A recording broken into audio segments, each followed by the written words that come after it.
दूसरी नौकरी।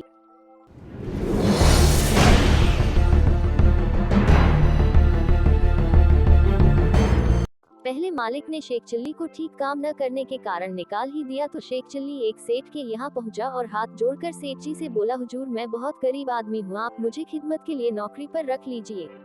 सेठ जी ने कहा, ठीक है, मगर तुमको मुझे एक इकरारनामा लिख कर देना होगा। अगर तुम उसके अनुसार काम न करोगे या नौकरी छोड़ोगे तो तुम्हारे नाक कान का लिए जाएंगे। यदि हम तुम्हें नौकरी से अलग करने को कहेंगे तो तुम हमारे नाक कान काट देना। सब काम इत्यादि लिखकर एक इकरारनामा तैयार किया गया तो दोनों उस पर अपने अपने हस्ताक्षर करके सो रहे। सुबह उठते ही शेख चिल्ली ने सोचा कि रोज सर और दादी का काम बड़ा बेमौका है, इसलिए उनकी सफाई ही करवा देनी चाहिए। ऐसा सोचकर उसने पानी में चूना पीसकर डाल दिया।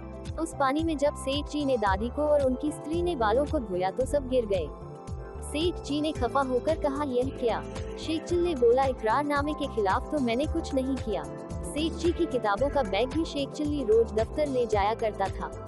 एक दिन शेख चिल्ली ने वैसा ही दूसरा बैग बनाकर उसमें ईंटें भर दी और दूसरे दिन ले जाकर दफ्तर में रख दिया। जब सेठ जी ने बैग खोला तो हक्के बक्के रह गए और सबको हंसता देखकर बड़े शर्मिंदा हुए। अब सेठ जी समझ गए कि नौकर कुछ उस्ताद मिला है।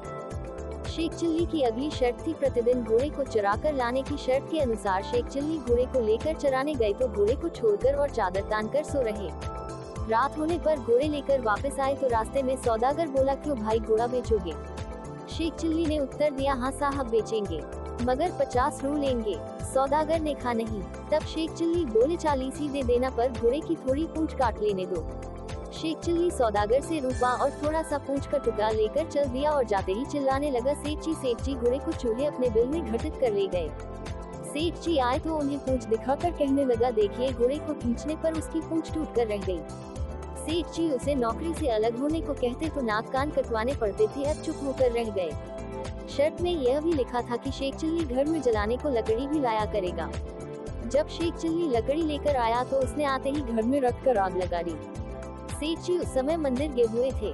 आने पर उन्होंने शेख चिल्ली से कहा, तुमने हमारे घर में आग क्यों लगाई? अब हम तुमको नौकर नहीं रखेंगे। शेख चिल्ली ने इकरारनामे की बात कह दी।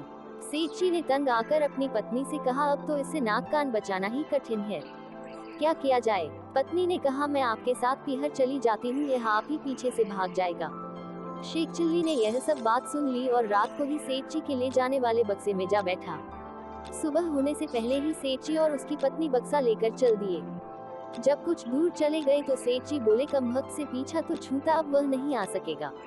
ऐसे कहते हुए सेठ जी व उनकी पत्नी चले जाते थे तो बक्से में बैठे शेख चिल्ली को पेशाब आ गया तो उसने संदूक में ही कर दिया। जब पेशाब बहकर सेठ जी के मुंह पर आया तो सेठ जी ने समझा कि हलवा बनाकर हमने संदूक में रखा था उसका भी बह रहा है।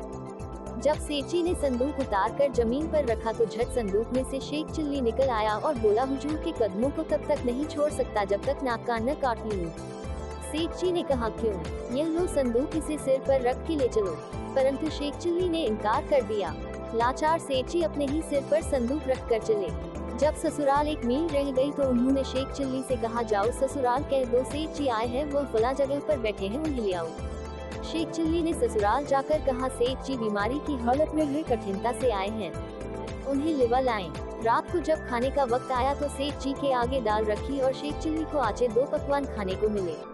रात को सेठ जी को पाखाना लगा तो शेख जी बोले, बाहर कहाँ जाएंगे, यही इसी हंडिया में कर दीजिए।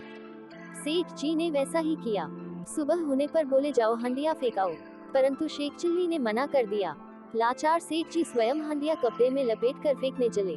चौखट पर ठोकर लगी तो हंडिया छूटकर नीचे गिर गई। सबके बदन पर पाखाने के छींटे पर और थू थू करते भागे।